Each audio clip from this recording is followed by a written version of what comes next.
മിഅ്റാജിന്റെ രാത്രിയിൽ ജിബ്രീൽ അലൈഹിസ്സലാമിന്റെ അകമ്പടിയോടെ സപ്താകാശവും കടന്ന് അള്ളാഹുവിന്റെ അത്യുന്നതമായ ആഖിറത്തിന്റെ അതിസീമകൾ ലംഘിച്ചുകൊണ്ട് പ്രകാശം കൊണ്ട് സൃഷ്ടിച്ച ജിബ്രീൽ അലൈഹിസ്സലാമിന് പോലും കടന്നു ചെല്ലാൻ കഴിയാത്ത പ്രവേശനാനുമതി നിഷേധിക്കപ്പെട്ട രഹസ്യങ്ങളുടെ കലവറയും കടന്ന് ലോകത്തിന്റെ സർവാധിപതിയും സർവനാഥനും സർവേശ്വരനുമായ അള്ളാഹുവിന്റെ സമക്ഷത്തിലെത്തി മുഖാമുഖം സംഭാഷണം നടത്തി തിരിച്ചു വരാൻ കഴിഞ്ഞ അള്ളാഹുവിന്റെ അന്ത്യപ്രവാചകൻ, ജനനായകൻ, മരണത്തിന് ശേഷവും 14 നൂറ്റാണ്ടുകൾ പിന്നിട്ടിട്ടും ഉമ്മത്തുകളുടെ മനസ്സിൽ ഒരു മായാത്ത കനക വിഗ്രഹം പോലെ ജ്വലിക്കുന്ന ഏറ്റവും വലിയ വ്യക്തിത്വത്തിന് ഉടമയായ കാരുണ്യ പ്രവാചകൻ, പാവങ്ങളുടെ പുനരുദ്ധാരകനായ, അനാഥകളുടെ രക്ഷകനായ, സ്ത്രീത്വത്തിന്റെ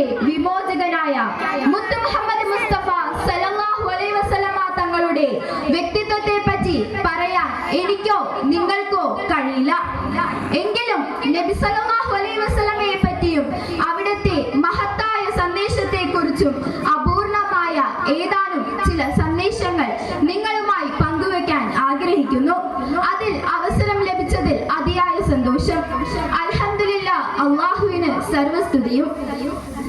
മലയാളത്തിന്റെ സാമൂഹ്യ പരിഷ്കർത്താവ് ശ്രീനാരായണ ഗുരു നബി സല്ലല്ലാഹു അലൈഹി വസല്ലമയെ പറ്റി പറഞ്ഞത് ഇപ്രകാരമത്രേ: പുരുഷാകൃതി പൂണ്ട ദൈവമോ നരദിവ്യാകൃതി പൂണ്ട ധർമ്മമോ കാരുണ്യവാൻ നബി മണിമുത്ത് രത്നമേ.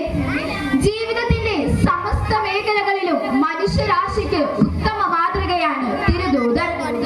അനാഥ ബാല്യത്തിൽ നിന്നും സത്യസന്ധനായ വ്യാപാരിയിൽ നിന്നും അധ്യാപകനത്തിൽ നിന്നും ജ്ഞാനത്തിന്റെ നിധിയിൽ നിന്നും ലോകം ദർശിച്ച ഏറ്റവും വലിയ നീതിമാനായ ഭരണാധികാരിയിൽ നിന്നും ജനനായകനിൽ നിന്നും യഥാർത്ഥ സോഷ്യലിസത്തിന്റെ ഉപജ്ഞാതാവിൽ നിന്നും സമാധാനത്തിന്റെ പൂന്തോപ്പിൽ നിന്നും നന്മയുടെ നിറകുടത്തിൽ നിന്നും മാർഗദർശിയിൽ നിന്നു തുടങ്ങി ജീവിതത്തിന്റെ സമസ്ത മേഖലകളിലും എങ്ങനെയായിരിക്കണം എന്നുള്ളതിന്റെ ഉത്തരമാണ് പ്രവാചക ജീവിതം. സത്യസന്ധത, നീതി, കരുണ, വിശ്വാസം, ധൈര്യം എന്നിവയുടെ ഉത്തമ മാതൃകയായ പ്രവാചകൻ മുത്ത് മുഹമ്മദ് മുസ്തഫ സല്ലല്ലാഹു അലൈഹി വസല്ലമ തങ്ങൾ ഒരു ബഹുമുഖ വ്യക്തിത്വത്തിന് ഉടമയാണ്. ഇന്നും നബി സല്ലല്ലാഹു അലൈഹി വസല്ലമയുടെ ജീവിതത്തിലെ ഒട്ടേറെ സ്നേഹപാഠങ്ങൾ ലോകത്തിന് മുന്നിൽ മാതൃകയായുണ്ട്. സ്വന്തം ജീവിതം തന്നെയാണ് ലോകത്തിന് മുന്നിൽ ഏറ്റവും വലിയ സന്ദേശമായി സമർപ്പിച്ചത്. അന്ധവിശ്വാസങ്ങളെയും അനാചാരങ്ങളെയും അകറ്റി നിർത്താൻ ആഹ്വാനം ചെയ്ത നബി മണ്ണിനും പെണ്ണിനും കള്ളിനും വേണ്ടി പോരടിച്ചിരുന്ന ഇരുണ്ട കാലത്തായിരുന്നു പ്രബോധനം നടത്തിയിരുന്നത്. ലോകം അജ്ഞതയുടെ അന്ധകാരത്തിൽ ആണ്ടുകിടന്നപ്പോൾ സത്യവിശ്വാസത്തിന്റെ വെളിച്ചവുമായി കടന്നു വന്നു. ബെർനാഡ് ഷായുടെ വാക്കുകളിൽ ലോകം ദർശിച്ച ഏറ്റവും വലിയ അത്ഭുത വ്യക്തിയാണ് തിരുദൂതൻ. മനുഷ്യരാശിയുടെ രക്ഷകൻ എന്നു തന്നെ ഉറപ്പിച്ചു വിളിക്കാൻ സാധിക്കും എന്നാണ് പറഞ്ഞിട്ടുള്ളത്. അതെ, അള്ളാഹുവിന്റെ അന്ത്യപ്രവാചകൻ മുത്ത് മുഹമ്മദ് മുസ്തഫ സല്ലല്ലാഹു അലൈഹി വസല്ലമ തങ്ങളുടെ വ്യക്തിത്വത്തെ വെല്ലാൻ കഴിയുന്ന ഒരു വ്യക്തിത്വവും ഇന്നുവരെ ലോക ചരിത്രത്തിൽ കടന്നുപോയിട്ടില്ല. ഇന്നും മദീന റൗളയുടെ ഓരത്ത് വിശ്രമിക്കുന്ന ആ പ്രവാചകന്റെ സദസ്സിലേക്ക് ലക്ഷക്കണക്കിന് ഉമ്മത്തുകൾ തീർത്ഥാടകരെ പോലെ കടന്നു ചെല്ലുമ്പോൾ വർത്തമാന കാലത്ത് നിന്നും കടന്നു പോയിട്ട് 14 നൂറ്റാണ്ടുകൾ പിന്നിട്ടിട്ടും ഇന്നും ഈ വേദിയിലിരിക്കുന്ന എന്റെയും നിങ്ങളുടെയും മനസ്സിൽ അള്ളാഹുവിന്റെ റസൂൽ എന്ന് കേൾക്കുമ്പോൾ ഒരു വല്ലാത്ത അനുഭൂതിയില്ലേ, ഒരു വല്ലാത്ത സ്നേഹമില്ലേ?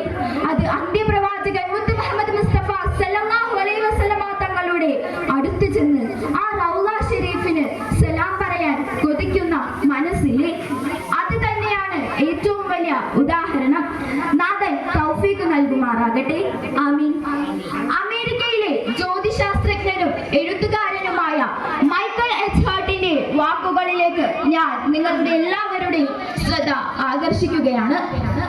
My choice of Prophet Muhammad sallallahu alaihi wasallam to lead the list of world's most influential person may surprise some readers and may be questioned by others, but he was the only man in history who was fruitful on both religious and secular level. 1978 Michael heart എഴുതിയ ചരിത്ര ഗ്രന്ഥമായ The 100 Ranking of Most Influential Person in Historyയിൽ മനുഷ്യ ജീവിതത്തിൽ ഏറ്റവും കൂടുതൽ സ്വാധീനിച്ച 100 വ്യക്തികളെ പരിചയപ്പെടുത്തുന്നു. 28 വർഷമെടുത്ത് പൂർത്തീകരിച്ച ഈ പുസ്തകത്തിൽ ഒന്നാം സ്ഥാനം മുത്ത് മുഹമ്മദ് മുസ്തഫ സല്ലല്ലാഹു അലൈഹി വസല്ലമ തങ്ങൾക്കാണ്.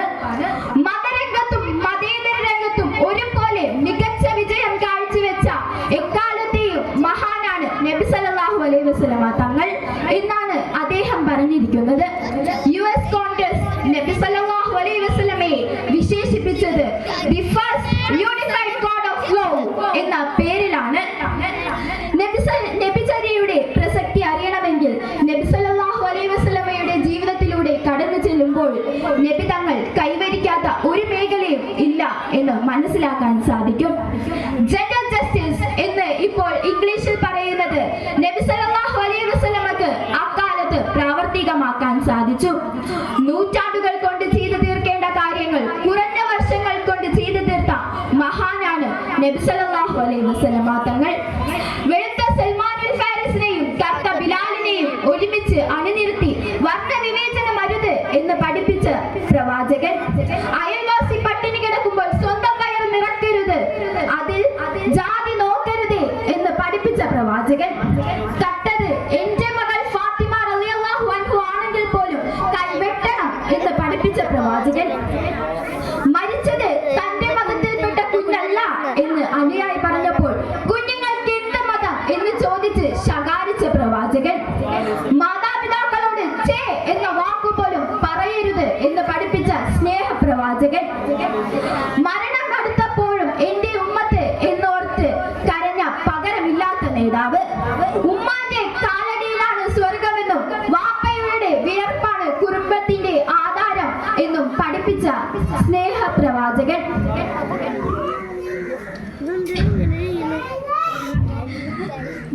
ഏറ്റവും ചിലവ് കുറഞ്ഞ കല്യാണമാണ് ഏറ്റവും മഹത്തേറിയത്. ആണിനും പെണ്ണിനും തുല്യനീതി നടപ്പിലാക്കിയ പ്രവാചകൻ.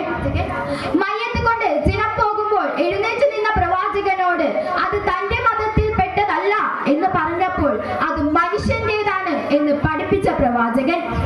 വൃത്തി ഈമാനിന്റെ ഭാഗമാണ്. സ്ത്രീ എന്നാൽ ആദരിക്കപ്പെടേണ്ടവളും ബഹുമാനിക്കപ്പെടേണ്ടവളുമാണെന്ന് ആദ്യമേ പഠിപ്പിച്ച പ്രവാചകൻ. പെണ്ണിന്റെ സുരക്ഷിതത്വമാണ് സമൂഹത്തിന്റെ നിലനിൽപ്പെന്നും പെൺകുട്ടികളുള്ള കുടുംബമാണ് ഉത്തമ കുടുംബമെന്നും പഠിപ്പിച്ച പ്രവാചകൻ. എത്ര പറഞ്ഞാലും പൂർണ്ണമാകാത്ത വാക്കുകൾ, എത്ര എഴുതിയാലും തീരാത്ത വരികൾ. അതാണ് നബിയുന മുത്ത് മുഹമ്മദ് മുസ്തഫ സല്ലല്ലാഹു അലൈഹി വസല്ലം. പ്രിയരെ, ഇന്നു മുതൽ നമുക്കും കൂടുതലായി പഠിക്കാം ആ മഹാനായ നേതാവിനെ കുറിച്ച്. ഇസ്ലാം മതത്തിന്റെ അന്തസ്സത്ത അറിയാത്ത മുസ്ലിം നാമധാരികളായ തീവ്രവാദികളുടെ പിടിയിൽ നിന്ന് നമുക്ക് സ്വയം വിമോചിതരാകാം. സ്വന്തം ജീവിതത്തിൽ നിന്ന് തുടങ്ങി സമൂഹത്തിലേക്കും സഹജീവികളിലേക്കും അത് പരത്തി ഒഴുക്കാം. മാതൃകയാക്കാം തിരുനബി സല്ലല്ലാഹു അലൈഹി വസല്ലമയുടെ ജീവിതം. മുറുകെ പിടിക്കാം അന്ത്യപ്രവാചകന്റെ സുന്നത്ത്. ഉറപ്പിക്കാം സ്വർഗത്തിൽ നമുക്കായ ഒരിടം. അതിന് ഞാനും നിങ്ങളും അടങ്ങ മുഅ്മിനിന് അല്ലാഹു തൗഫീഖ് നൽകുമാറാകട്ടെ. നാം ഓർക്കേണ്ട ഒന്നുണ്ട്. നമ്മുടെ തലമുറയ്ക്ക് നൽകാവുന്ന ഏറ്റവും നല്ല സമ്മാനമാണ് ഖുർആനും നബി സല്ലല്ലാഹു അലൈഹി വസല്ലമ തങ്ങളുടെ ജീവിത ചരിത്രവും. ഒരുപക്ഷെ നാം ജീവിതത്തിൽ ചെയ്യുന്ന സൽക്രമവും അത് തന്നെയായിരിക്കും. ഇരുൾ മൂടിയ ഇന്നത്തെ കാലഘട്ടത്തിൽ നിന്ന് സ്നേഹത്തിന്റെയും സാഹോദര്യത്തിന്റെയും മേന്മ അറിയുന്ന തലമുറയെ വാർത്ത് പ്രകാശത്തിലേക്ക് നയിക്കുവാനും നബി സല്ലല്ലാഹു അലൈഹി വസല്ലമയുടെ നല്ല ഉമ്മത്തുകളിൽ ഉൾപ്പെടാനും അല്ലാഹു അന്ത്യനാളിൽ എന്നെയും നിങ്ങളെയും നബി സല്ലല്ലാഹു അലൈഹി വസല്ലമയുടെ കൂടെ സ്വർഗത്തിൽ ഒരുമിച്ച് കൂട്ടുമാറുമാകട്ടെ എന്ന് ദുആ ചെയ്തുകൊണ്ട് എന്റെ എളിയ വാക്കുകൾക്ക് കാതോർപ്പിച്ച എല്ലാവർക്കും നന്ദി അർപ്പിച്ചുകൊണ്ട് നിർത്തുന്നു.